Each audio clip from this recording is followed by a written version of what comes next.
Good morning to all.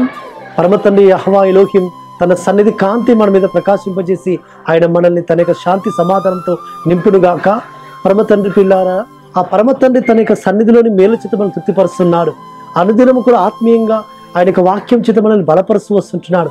ఈ దినము కూడా మనకు అనుదిన గ్రూపులో అసలు లేఖన భాగం మనం చూసుకుంటుంటే యెహోషువ గ్రంథము 15వ అధ్యాయములో 19వ వచనంలో నాకు దీవెన దయచేయము. అవును, కాలేబు కుమార్తె అక్సా తనకు తండ్రి అయిన కాలేబు గారిని అడుగుతుంది, నాకు దీవెన దయచేయము అని. కాబట్టి మనం మన ఎలోహిమని యెహోవాను అడగాలి, అయ్యా నాకు దీవెన దయచేయము. కాబట్టి పరమ తండ్రి సన్నిధానంలో మనం ప్రార్థిస్తే, అయ్యా నువ్వు నన్ను దీవించుము, నువ్వు నన్ను ఆశీర్వదించుము అని మనం ప్రార్థిస్తే ఆ పరమ తండ్రి తప్పక తన దీవెనతో మనం నింపుతాడు. కాబట్టి ఆయన దీవిస్తే నిరంతరం మనకు దీవెనలు కలుగుతాయి. కాబట్టి ఆయన ఆశీర్వదిస్తే మనం ఆశీర్వింపబడతాం. ఆయన మనల్ని వర్ధలింపజేస్తే మనం వర్ధలింపబడతాం. ఆయన మేలుతో నింపితే మనం మేలుతో తృప్తిపరచబడతాం. కాబట్టి ఆయన చల్లని చూపు మన మీద ఉండాలని, ఆయన దీవెనతో మనం నింపాలని, ఆయన కనుదృష్టి మన మీద నిత్యం ఉంచాలని మనం ప్రార్థన చేయవలసిన అవసరం ఉంది సుమా. కాబట్టి ఆ పరమ తండ్రి సన్నిధానంలో ఎవరైతే మనం ప్రార్థిస్తుంటారో నాకు దీవెన దయచేయమని, కాబట్టి ఆయన దీవిస్తే ఎంతటి వారైనా గొప్ప స్థితికి వెళుతారు సుమా. ఆయన దీవిస్తే ఏ స్థితిలో ఉన్నా, అనారోగ్యంగా ఉన్నా, బలహీనంగా ఉన్నా వారు స్వస్థపరచబడతారు. కాబట్టి పరమ తండ్రి యొక్క దీవెనలు ఎంతో గొప్పవి, ఎంతో శ్రేష్టమైనవి. కాబట్టి ఆయన ప్రతి శ్రేష్టమైన దీవెనలతో మనం నింపాలని ఆశపడుతున్నాడు. మన చేతి పనులను ఆశీర్వదించి, మన చేతి పనులను దీవించి మనల్ని వర్ధిల్లింప చేయాలని ఆయన ఆశపడుతున్నాడు.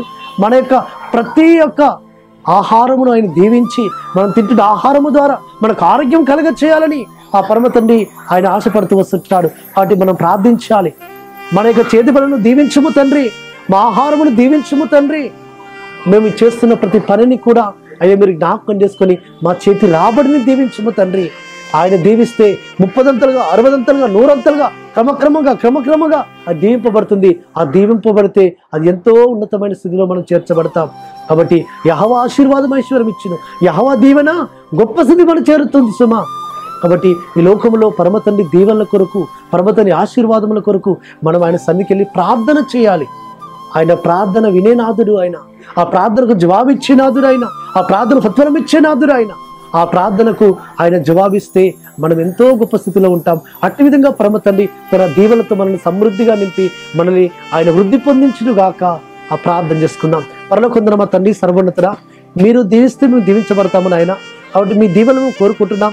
మీరు మనల్ని దీవించి వర్ధలింప చేయమని, గొప్ప స్థితికి చేర్చమని ప్రార్థిస్తూ మానశకుడు విమోచకుడు నజరేయుడైన యెహోషువ మెస్సియా అతి పరిశుద్ధమైన నామమున స్తుతించి ప్రార్థించి వేడుకుంటున్నాము తండ్రి, ఆమేన్.